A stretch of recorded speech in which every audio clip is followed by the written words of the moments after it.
Welcome, weary traveler, to another journey through the corridors of time. Tonight, we invite you to settle into the comfort of your bed, to let your breathing slow and deepen, as we transport you to a world both romanticized and misunderstood, the American Wild West. Close your eyes, if you will, and imagine stepping away from your climate-controlled room, your clean running water, your reliable electricity. Imagine leaving behind the safety of modern medicine, the comfort of knowing where your next meal will come from, the security of laws that are consistently enforced. Tonight, we'll explore what life was truly like in those dusty frontier towns between 1865 and 1890, when the promise of freedom and fortune drew thousands westward into a landscape that was as unforgiving as it was vast.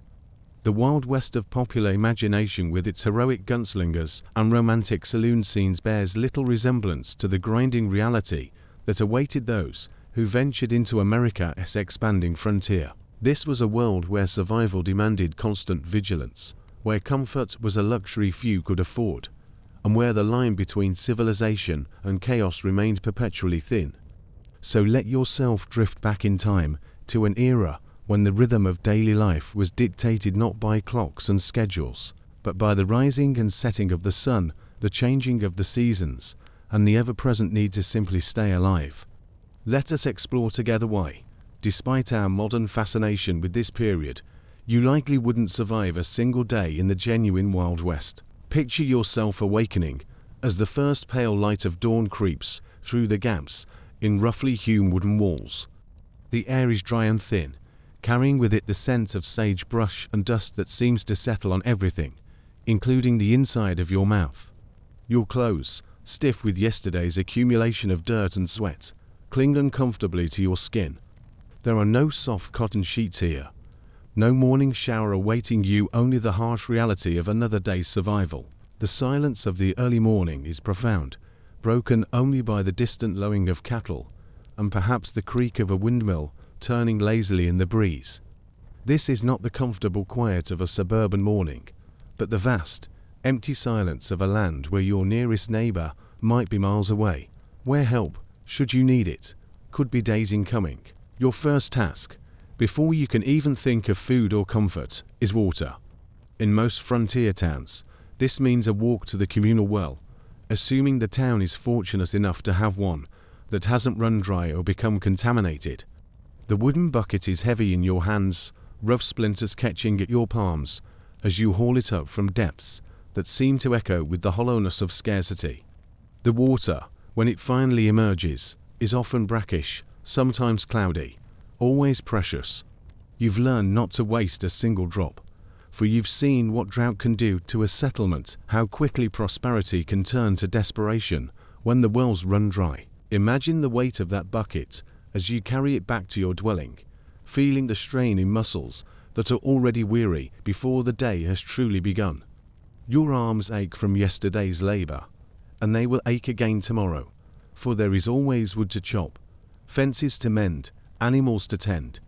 The romantic notion of frontier freedom quickly dissolves when faced with the relentless demands of simply maintaining life in an environment that offers no forgiveness for weakness or neglect.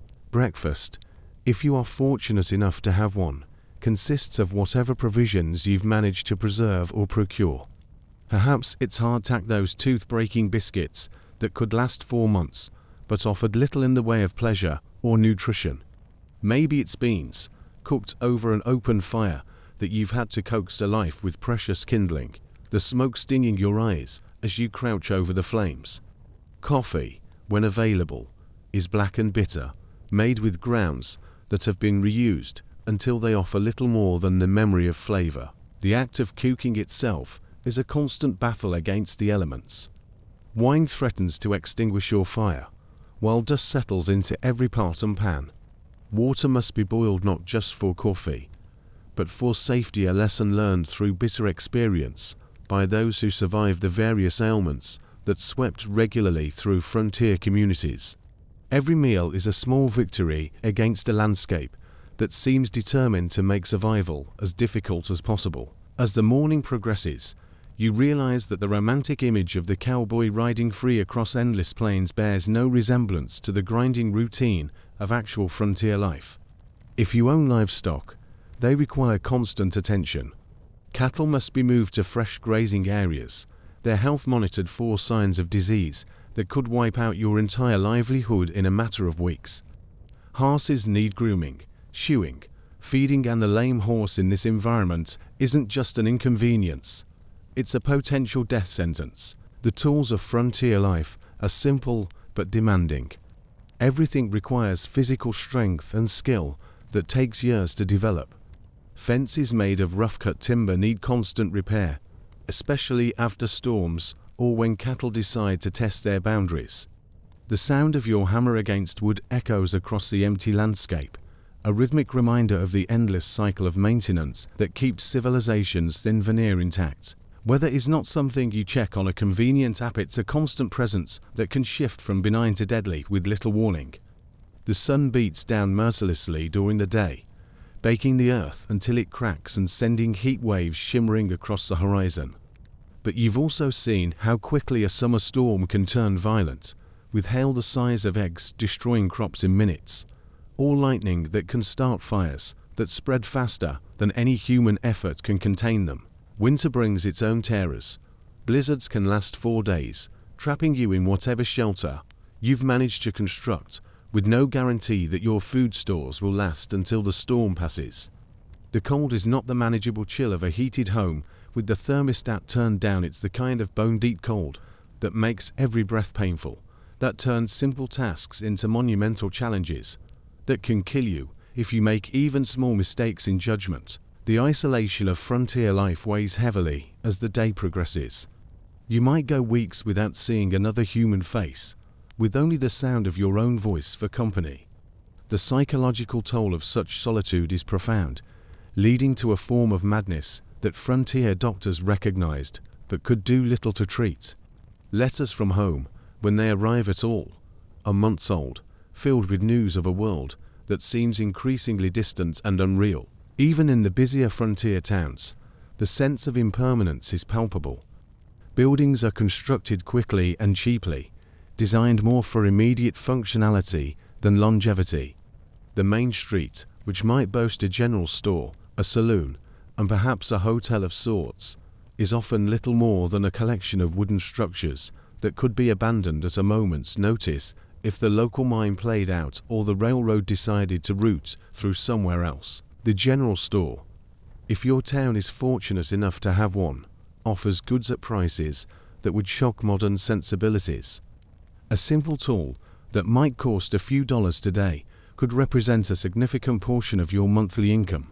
Luxuries like sugar, coffee, or manufactured cloth are precious commodities, often available only sporadically, and at costs that make you weigh every purchase carefully against your chances of survival. Medical care is either non-existent or provided by individuals whose qualifications might be questionable at best. A simple cut can become infected and life-threatening without proper treatment. Broken bones often heal poorly, leaving permanent disabilities that make the already challenging work of frontier life even more difficult. Childbirth is a dangerous undertaking, with both mother and child facing risks that modern medicine has made us forget were once commonplace. As afternoon transitions toward evening, you realize that every aspect of frontier life requires skills and knowledge that take years to develop. Reading the weather, understanding animal behavior, knowing which plants are edible and which are poisonous, being able to repair everything from leather harnesses to wooden wheels. These weren't hobbies or interesting side pursuits, but essential survival skills. The rhythm of frontier life is dictated by necessity rather than preference. You sleep when darkness makes work impossible and rise when daylight allows you to resume the endless cycle of tasks that keep you alive. There are no weekends, no holidays, no concept of leisure time as we understand it today. Every day brings the same fundamental challenge. Will you have enough food, water, shelter, and safety to see another sunrise? As the sun begins its descent toward the horizon, painting the sky in shades that are undeniably beautiful despite the harshness of the landscape, You understand why so many who ventured west either died, went mad, or eventually retreated to the relative safety and comfort of more settled areas. The Wild West wasn't wild because of lawlessness or gunfights, though those certainly existed. It was wild because it demanded everything a person could give, and then demanded more. The daily struggle for survival in this environment required not just physical strength and practical skills, but a kind of mental fortitude that our modern lives rarely demand of us. Every decision, from what to eat for breakfast to where to build your shelter, carried consequences that could mean the difference between life and death. There was no safety net, no emergency services to call, no fallback plan beyond your own resourcefulness and the uncertain help of neighbors who might be facing their own desperate struggles. As night approaches, and you prepare for whatever rest the frontier might allow, you begin to understand why the true heroes of the Wild West weren't the gunfighters and outlaws of popular imagination, but the ordinary men and women who somehow managed to carve out lives of quiet dignity in a landscape that seemed designed to crush human ambition. Their real achievement wasn't in dramatic shootouts or bold adventures, but in the simple, monumental act of surviving, day after day, in a world that offered few guarantees and fewer comforts. Tomorrow will bring the same challenges, the same struggles, the same grinding routine of survival. And if you were somehow transported to that time and place, you would likely discover, as so many did, that the romantic vision of frontier freedom came at a price that few were truly prepared to pay. As we transition deeper into the night, let us turn our attention to one of the most mythologized figures of the American frontier, Martha Jane Canary. Better known to history as Calamity Jane, her story, stripped of its romantic embellishments, reveals the crushing realities that awaited those who tried to make their mark in the untamed West. Imagine, if you will, the young Martha Jane in 1865, barely 14 years old, standing beside a wagon train that prepares to leave Missouri for the Montana Territory. The popular imagination pictures her as a fearless adventurer, eager for the freedom of the frontier. The reality was far more prosaic and infinitely more difficult.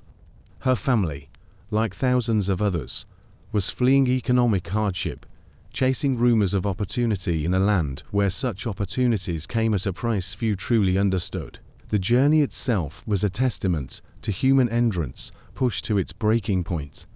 Picture Martha Jane walking alongside the wagon train, her feet wrapped in whatever scraps of leather her family could spare, the dust of the trail coating her throat until each breath became an effort. The wagons moved at the pace of exhausted oxen, covering perhaps 15 miles on a good day, often less when rivers needed fording or mechanical problems brought the entire train to a halt. Food on such journeys was carefully rationed, and hunger became a constant companion. Martha Jane learned early to chew slowly, to make each meager meal last as long as possible, to ignore the gnawing emptiness in her belly that was as much a part of the trail experience as the endless walking and the ache in her feet. Water was even more precious than food, often brackish or muddy, sometimes so alkaline it caused severe stomach distress, but always consumed because the alternative was death. By the time the wagon train reached Montana Territory, Martha Jane had already witnessed more death and suffering than most people see in a lifetime. She had helped bury travelers claimed by cholera, dysentery, and simple exhaustion. She had seen wagons break down beyond repair, their owners forced to abandon everything they couldn't carry on their backs. She had watched strong men reduced to tears by the relentless demands of the trail, and she had learned that the frontier's first lesson was always the same. Sentiment was a luxury that could get you killed. Her family's arrival in Virginia City coincided with the height of the gold rush, but the streets paved with gold existed only in the fevered imaginations of those who had never set foot in a mining camp. The reality was a chaotic collection of hastily constructed buildings, their wooden walls barely adequate protection against the harsh Montana winters. The smell of the town was a mixture of unwashed bodies, horse manure, cooking food, and the ever-present dust that seemed to settle on everything within minutes of being cleaned. Martha Jane's father like so many others, discovered that the easy gold had already been claimed.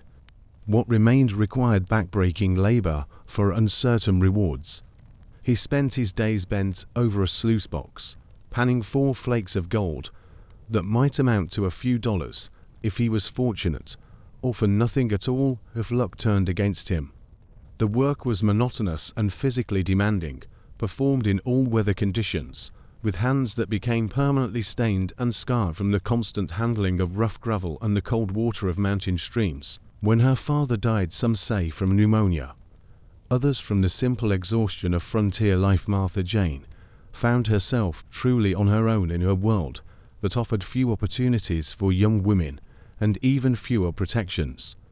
The romantic stories tell of her becoming a fearless scout and Indian fighter, but the reality was far more mundane and infinitely sadder. She worked where she could find work, often in capacities that polite society preferred not to discuss. The saloons and gambling halls that employed her were not the romanticized establishments of Hollywood imagination, but dim, smoke-filled rooms where the smell of cheap whiskey mixed with unwashed bodies and the occasional hint of violence always lurking just beneath the surface. The floors were sticky with spilled drinks and worse, the walls stained with tobacco juice and soot from oil lamps that provided barely adequate lighting. Picture Martha Jane serving drinks to miners and cowboys who hadn't bathed in weeks, men whose idea of entertainment often involved testing how much abuse the help would tolerate before fighting back. She learned to move quickly, to keep her back to the wall when possible, to recognize the signs that indicated when a particular customer was becoming dangerously unpredictable. Every night brought the possibility of violence, and she carried the scars, both visible and invisible, that came with such work. The constant travel that made her famous was not the adventurous wandering of legend, but the desperate movement of someone always looking for better opportunities that rarely materialized.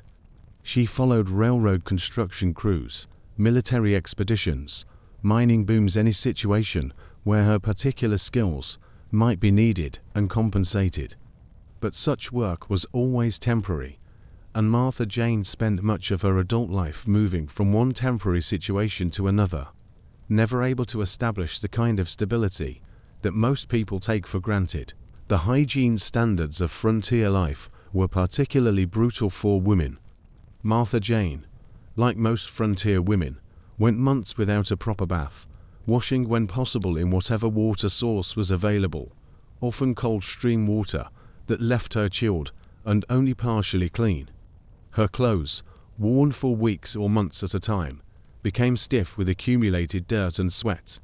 The romantic image of the beautiful frontier woman owes nothing to the reality of what such a life actually entailed. Her reputation as a skilled shot and horsewoman was earned through necessity rather than natural talent. In a world where personal safety depended entirely on your ability to protect yourself, Martha Jane learned to handle firearms not as a hobby or sport, but as a survival skill as essential as knowing how to start a fire or find water. The hours of practice that made her proficient were hours stolen from sleep or rest, time invested in staying alive rather than pursuing any romantic notion of adventure. The diseases that plagued frontier communities affected Martha Jane repeatedly throughout her life. She survived smallpox, which left her face scarred and her constitution weakened. She endured bouts of dysentery that left her bedridden for weeks, unable to work and therefore unable to eat regularly. The frontier had no safety net for those too sick to work, and Martha Jane learned to conceal illness whenever possible, working through fevers and pain, because the alternative was starvation. Her relationships with men were complicated by the realities of frontier life. The romantic stories speak of her love affair with Wild Bill Hickok, but the truth was more complex and far less romantic. In a world where women were vastly outnumbered by men, relationships often took forms that would be difficult to explain in more settled circumstances. Martha Jane formed partnerships based on mutual survival needs as much as affection, alliances that could dissolve as quickly as they formed when circumstances changed. The winter of 1876 found Martha Jane in Deadwood, South Dakota, a mining camp that epitomized everything harsh and unforgiving about frontier life. The buildings were little more than shacks, hastily constructed and poorly heated. The streets were rivers of mud during warm weather and frozen ruts during cold spells. The smell of the camp was overwhelming, a mixture of human waste, rotting food, unwashed bodies, and the smoke from hundreds of wood fires that never quite managed to keep the cold at bay. Food in Deadwood was expensive and often spoiled by the time it reached the camp. Martha Jane, like most residents, learned to eat whatever was available without asking too many questions about its age or origin.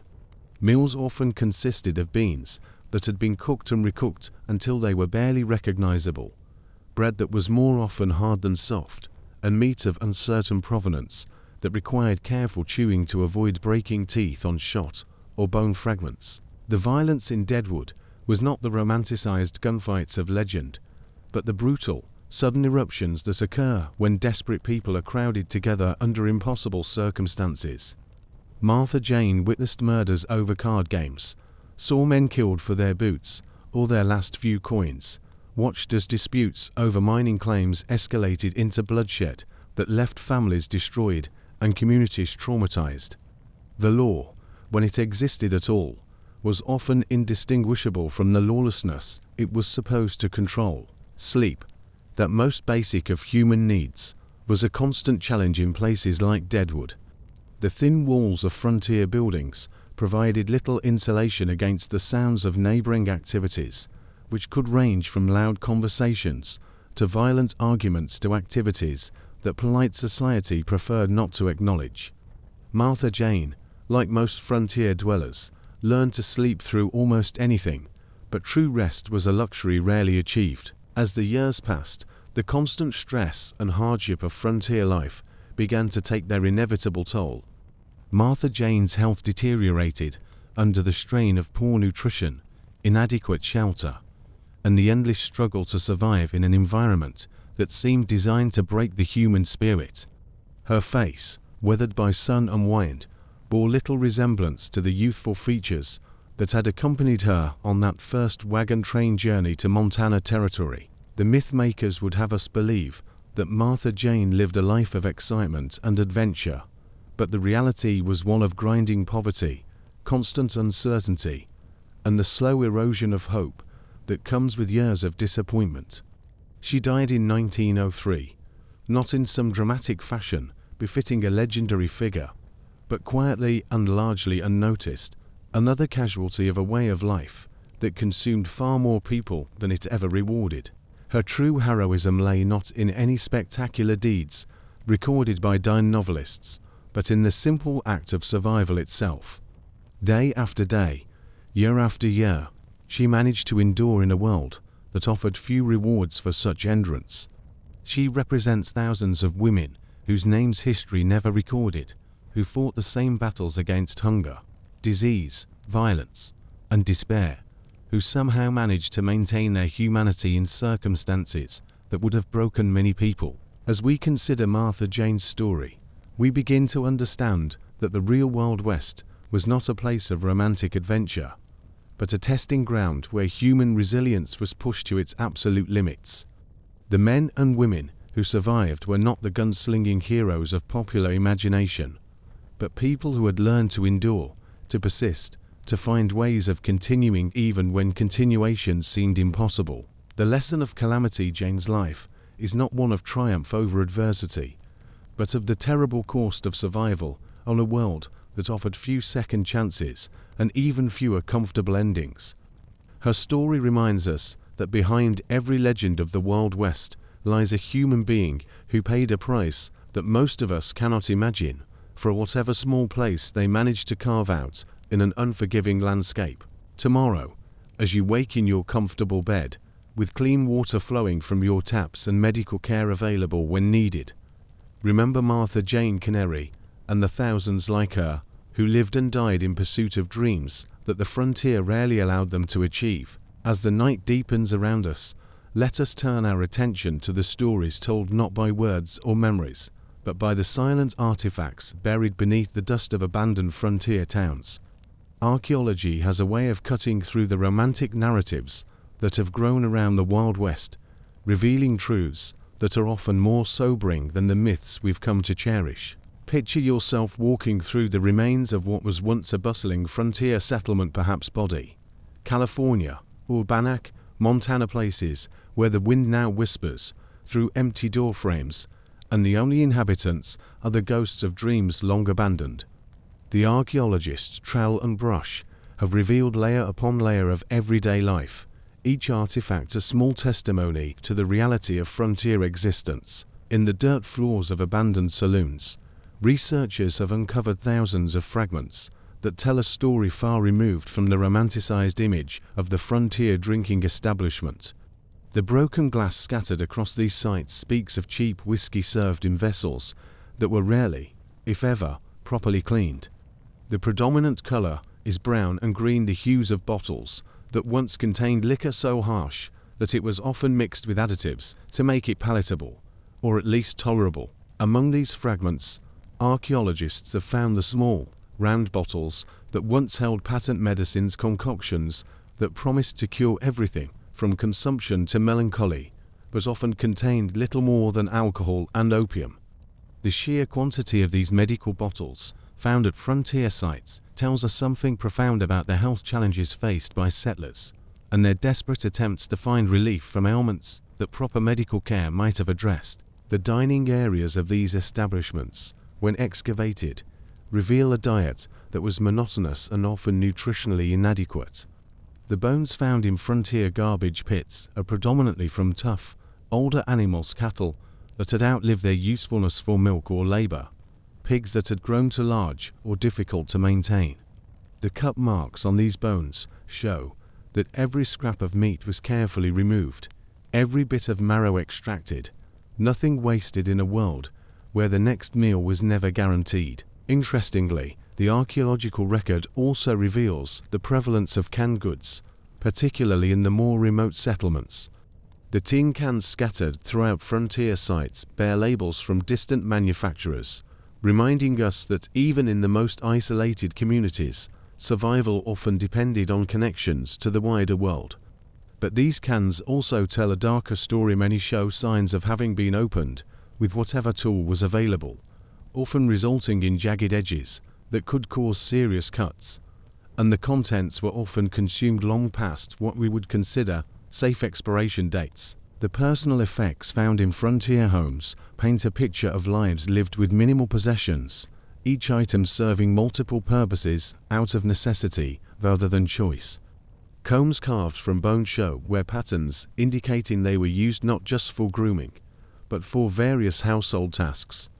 Buttons made from whatever materials were available, wood, bone, even carved stones reveal the constant need to repair and maintain clothing that had to last far longer than originally intended. Perhaps most telling are the children's toys found at frontier sites. These are not the elaborate playthings we might expect, but simple objects carved from wood scraps or fashioned from discarded materials. A doll's head made from a carved turnip, its features painted with whatever pigments could be found. Marbles made from clay and fired in cooking fires.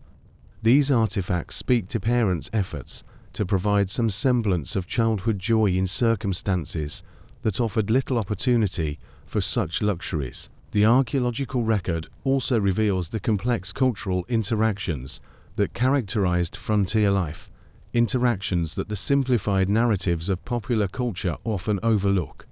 In many frontier towns, artifacts from diverse cultural traditions lie side by side in the same archaeological layers. Chinese ceramics rest alongside Mexican pottery and Native American tools, evidence of communities that were far more multicultural than Hollywood would have us believe. The Chinese immigrants who came to work on the Transcontinental Railroad left behind a rich archaeological record that challenges many assumptions about frontier life. Their sites reveal a determined effort to maintain cultural traditions even in the harsh environment of the American West. Delicate porcelain teacups, found carefully buried in what appear to be ritual caches, suggests that even in the roughest mining camps, some people managed to preserve elements of ceremony and tradition that connected them to home. But these same sites also reveal the harsh discrimination faced by Chinese immigrants. Their living quarters, when excavated, show overcrowding that exceeded even the low standards of frontier housing. Multiple families often shared single rooms, with sleeping areas delineated only by hanging blankets or sheets. The cooking areas show evidence of communal meal preparation, not by choice, but by necessity in communities where individual kitchen facilities were impossible to obtain or afford. Native American sites from this period tell perhaps the most complex story of all. The archaeological record shows communities in transition, adapting traditional ways of life to the dramatic changes brought by European settlement. Metal tools appear alongside traditional stone implements, not necessarily replacing them but supplementing them as available. Glass beads, originally obtained through trade, begin appearing in traditional beadwork patterns, showing how indigenous artisans incorporated new materials into ancient artistic traditions. But the same sites also show evidence of the devastating impact of disease and displacement. Traditional village sites from this period often show signs of sudden abandonment, with valuable items left behind, pottery vessels half finished, tools scattered as if dropped in haste. The archaeological record here becomes a testament to communities that were forced to abandon their ancestral homes with little warning and no opportunity to take their possessions with them. The mystery surrounding many frontier archaeological sites lies not in what is found, but in what is missing.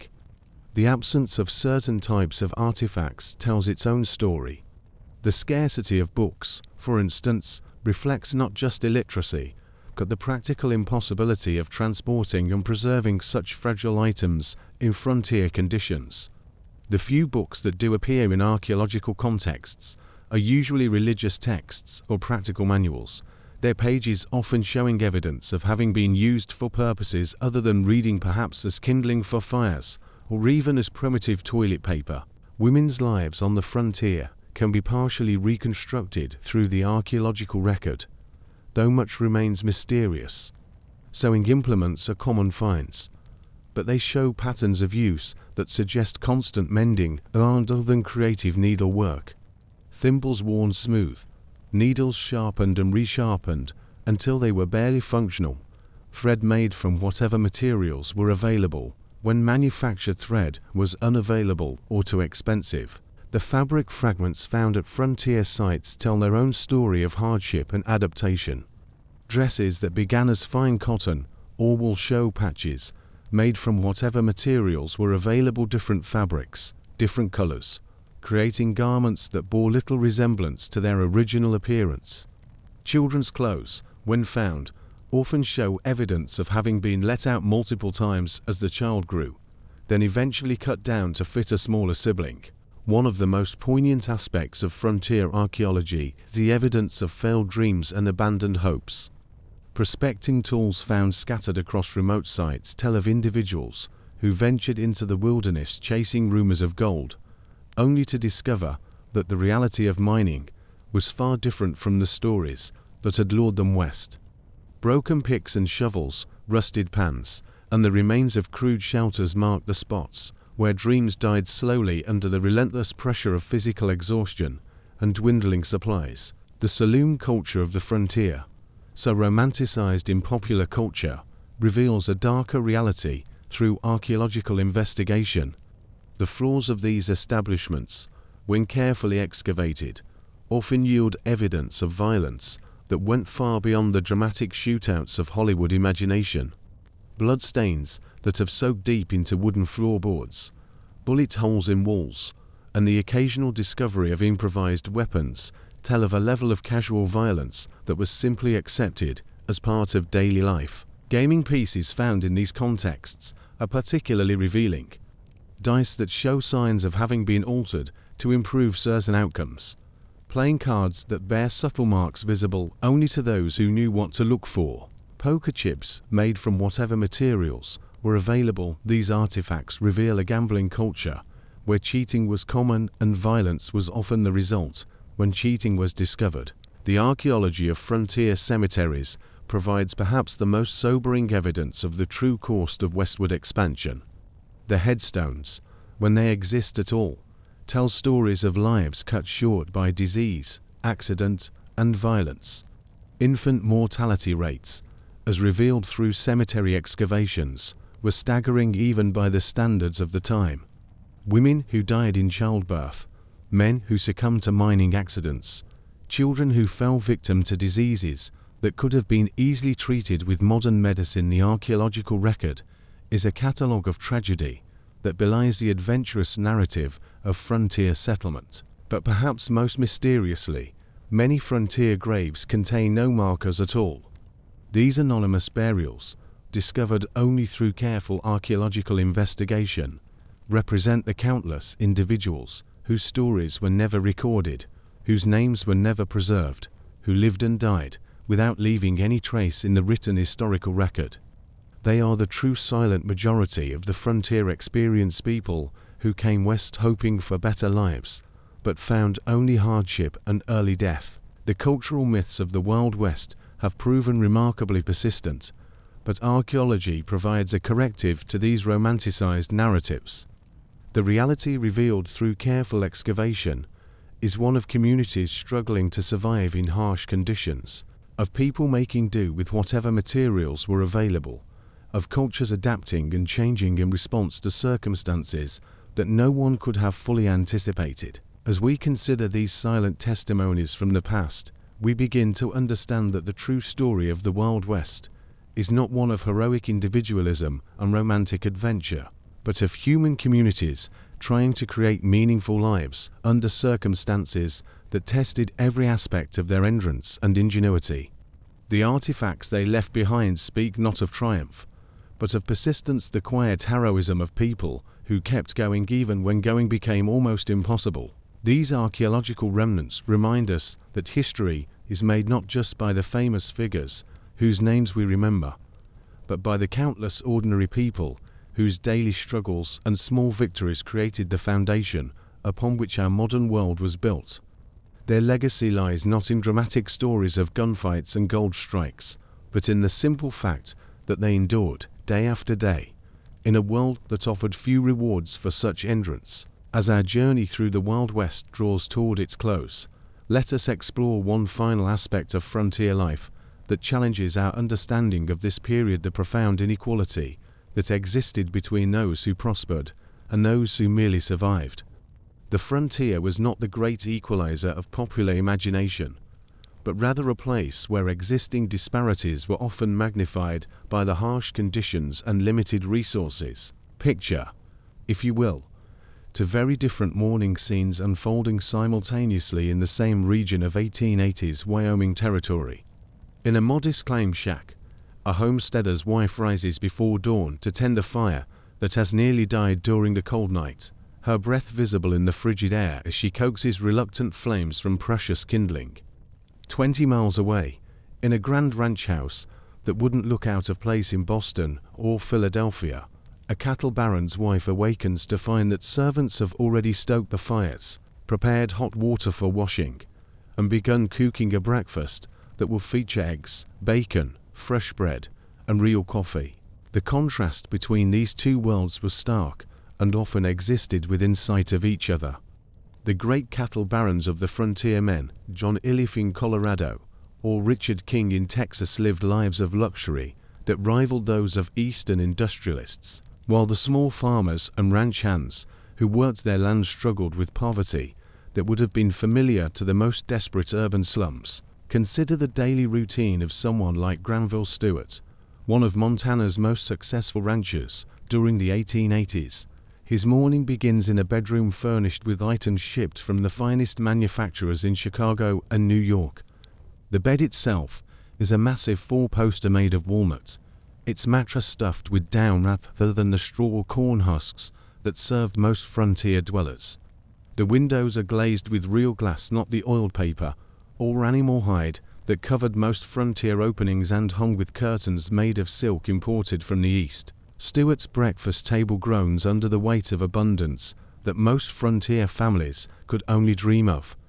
fresh eggs from chickens tended by hired hands, bacon from hogs raised specifically for the table, bread baked from white flour that was shipped in at considerable expense, butter churned from the milk of cows whose sole purpose was dairy production, coffee real coffee beans, not the chicory or grain substitutes that many frontier families used, steams in fine china cups that have somehow survived the journey west intact. The contrast becomes even more striking when we consider the home itself.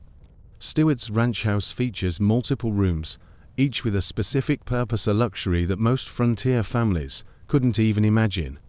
There's a separate dining room, a parlor for entertaining guests, bedrooms for family members and guests, and even a library stocked with books that have been carefully transported from the East.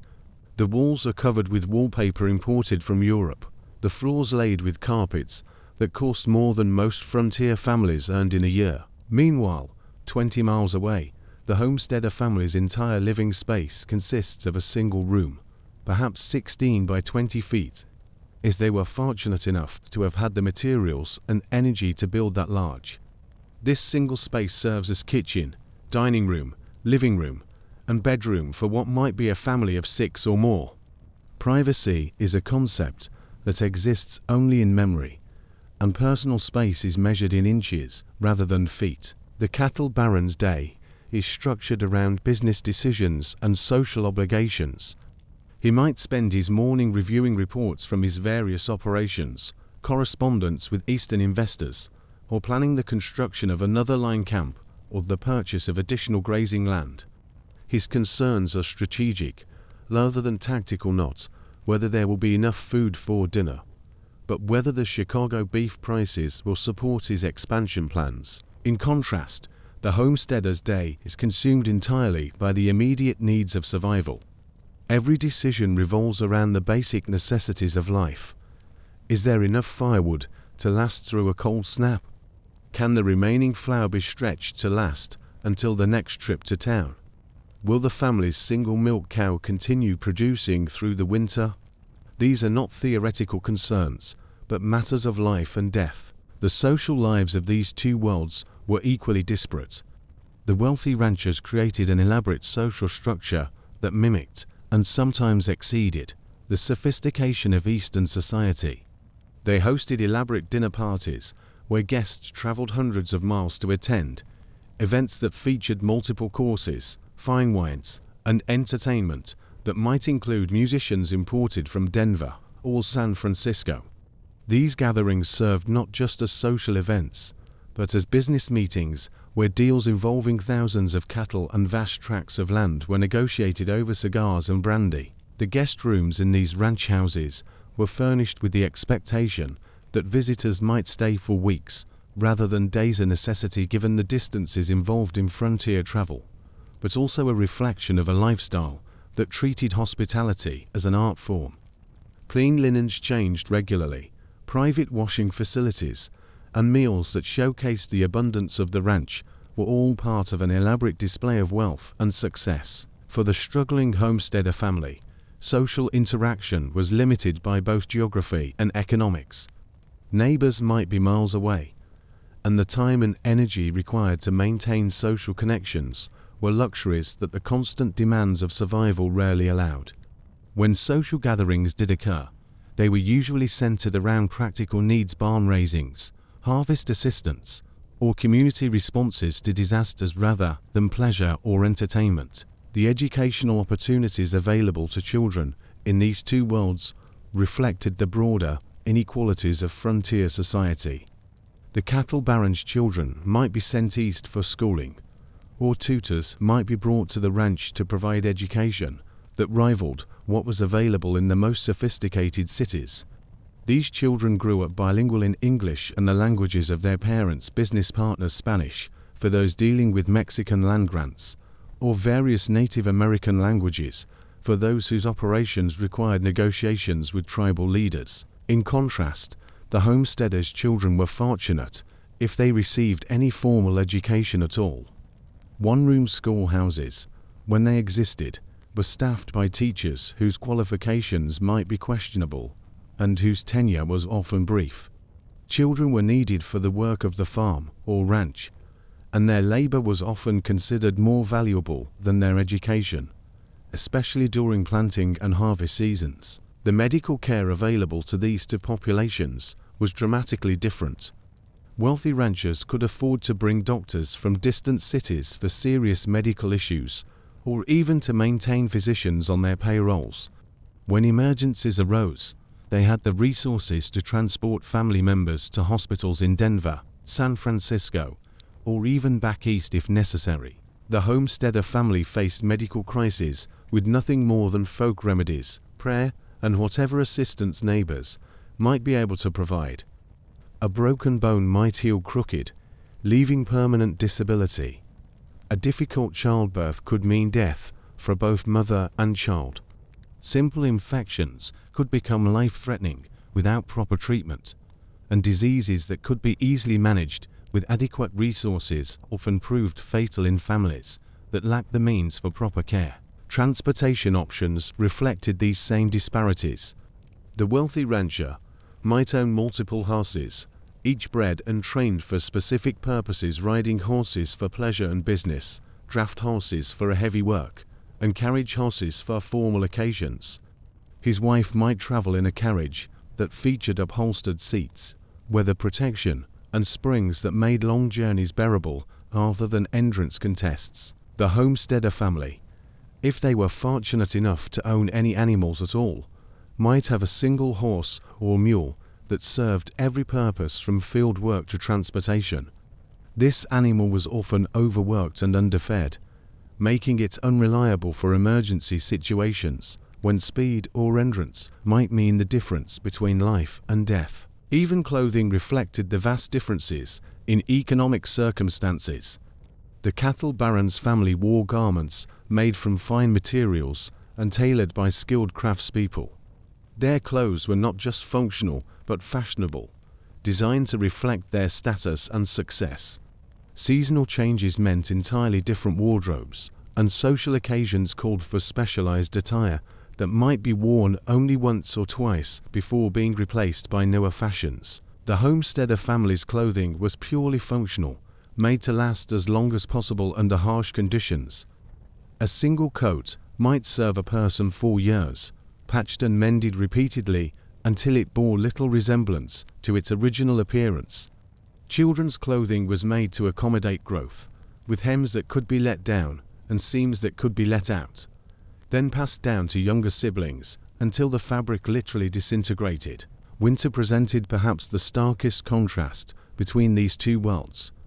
The wealthy rancher's home was heated by multiple fireplaces or even early central heating systems, with coal or wood purchased in quantities that ensured warmth throughout the coldest months. Insulation, though primitive by modern standards, was adequate to maintain comfortable temperatures, and food stores were sufficient to last through extended periods of severe weather. The homesteader's winter was a constant battle against cold, hunger, and despair. Heating fuel was carefully rationed, with fires banked at night to conserve precious wood or coal.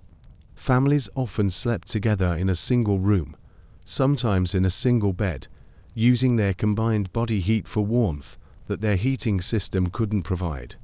Food stores were calculated to last exactly through the winter months, with no margin for error if the season proved longer or harsher than expected. The business operations of the large ranchers were sophisticated enterprises that involved complex logistics, financial planning, and market analysis. They employed dozens or hundreds of workers, managed supply chains that stretched across multiple states, and made investment decisions that involved sums of money that most frontier families couldn't even comprehend.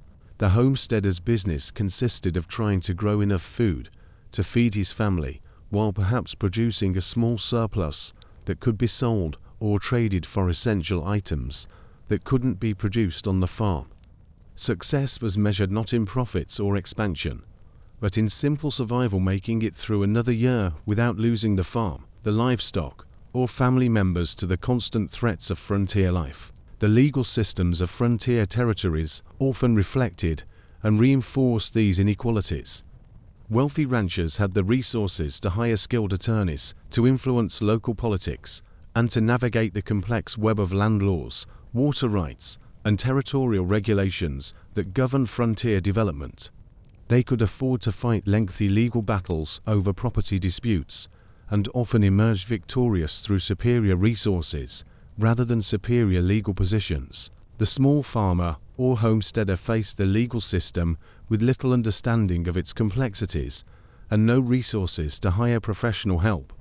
Land disputes, water rights conflicts, and challenges to homestead claims were often decided in favor of those with the financial means to pursue their cases through the courts, regardless of the merits of the competing claims. As we near the end of our journey through the true Wild West, we must acknowledge that the frontier's promise of opportunity and equality was fulfilled for some while proving cruelly elusive for many others. The same harsh conditions that broke some people provided the foundation for others to build vast fortunes and comfortable lives. The difference often lay not in superior character or greater determination, but in access to capital, connections, and resources that many frontier settlers never possessed. The wealthy elite of the frontier lived lives that were often more comfortable and luxurious than those available to most people in the settled East, while the struggling masses endured conditions that tested the limits of human endurance. Both groups were part of the frontier experience, but their stories were radically different, and it's the contrast between these two worlds that perhaps best illustrates why most of us would not have survived a day in the genuine Wild West. For most of us would have found ourselves not among the cattle barons and railroad magnates, but among the homesteaders and drifters, the miners and cowboys, the ordinary people who struggled daily with the basic challenges of frontier survival. And it was among these ordinary people that the true test of the frontier lay not in dramatic adventures or romantic escapades, but in the grinding daily effort to maintain life and dignity on a world that offered few guarantees and even fewer comforts. As our journey through the authentic Wild West draws to a close, let yourself settle more deeply into the comfort of your present surroundings. Feel the softness of your bed, so different from the hard ground or rough straw mattresses that served frontier dwellers. Notice the gentle warmth that surrounds you, maintained without effort or constant vigilance, a luxury that would have seemed miraculous to those who struggled through harsh frontier winters. The stories we've explored tonight of Martha Jane Canary's grinding poverty, of archaeological evidence revealing lives of quiet desperation, of the vast inequalities that characterized frontier society, these are not tales meant to disturb your rest, but rather reminders of how far we've traveled from those difficult times. The hardships endured by frontier families serve to illuminate the remarkable comforts and security that we now take for granted. Consider the simple act of drinking clean water whenever you wish, turning a handle and having pure, safe water flow abundantly. This miracle of modern life would have seemed impossible to the frontier families who walked miles for water that might be contaminated, who rationed every drop during dry seasons, who sometimes made terrible choices about which family member would receive the last clean water during times of scarcity. Think about the food that waits in your kitchen: fresh fruits and vegetables available regardless of season, meat that has been safely processed and refrigerated, grains and dairy products that arrive consistently and affordably. The frontier families we've encountered tonight knew hunger as a constant companion, made do with monotonous diets that often lacked essential nutrients, and lived with the ever-present fear that their food stores might not last until the next supply opportunity. The medical care available to you represents perhaps the most dramatic improvement over frontier conditions. A simple infection that might have killed a frontier settler can now be cured with antibiotics. Surgical procedures that would have been unthinkable in frontier conditions are now routine. The diseases that swept regularly through frontier communities, cholera, smallpox, typhoid, have been largely eliminated or controlled through preventive medicine that frontier families couldn't have imagined. Even your ability to rest peacefully tonight reflects privileges that frontier dwellers rarely enjoyed. Your home is secure, protected by law enforcement systems that function reliably. You don't need to sleep with weapons within reach, don't need to worry about desperate individuals who might see your possessions as worth the risk of violence. The sounds that might disturb your sleep are minor inconveniences rather than potential threats to your survival.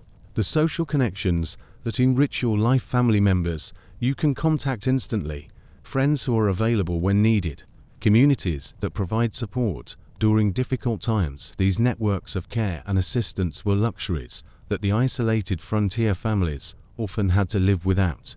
Their independence wasn't chosen, but imposed by circumstances, and the psychological toll of such isolation was a price that many found almost unbearable. As you consider the vast distances that separated frontier families from help, from supplies, from medical care, from any form of assistance, let yourself appreciate the interconnected world that surrounds you now.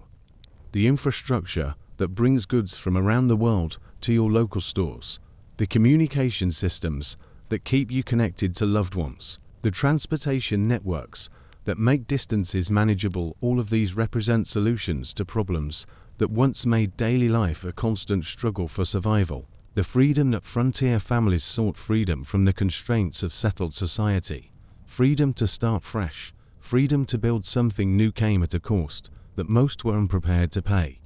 The endless labor, the constant uncertainty, the grinding poverty that characterized most frontier experiences make our modern freedoms seem gentle by comparison. We have freedom with safety nets, freedom with support systems, freedom with the knowledge that help is available when we need it. The Wild West of popular culture, with its heroic individualists and romantic adventures, serves an important function in our collective imagination, but it bears little resemblance to the reality experienced by the thousands of ordinary people who ventured west seeking better lives. Their real heroism in dramatic confrontations or legendary exploits, but in the quiet persistence that allowed them to endure conditions that would challenge even the most prepared modern survival expert. The archaeological evidence we've explored reveals lives lived at the margins of survival, where every possession was precious, every resource carefully conserved, every decision weighed against the potential for disaster. The artifacts left behind by these frontier families, the mended tools, the patched clothing, the improvised solutions to everyday problems, speak of ingenuity born of desperation, of people making do, because making do was the only option available. Yet in their struggles, these frontier families were building something larger than their individual survival. Their persistence in the face of overwhelming challenges created the foundation for the communities that would eventually become our modern cities and towns.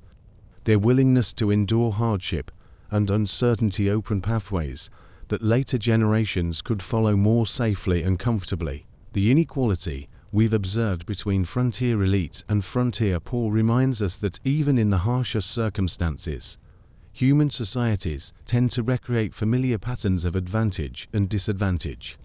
But it also reminds us that progress is possible, that the conditions which once seemed impossible to change have indeed been transformed over time. As you drift towards sleep tonight, let yourself feel grateful for the distance that separates you from those difficult times.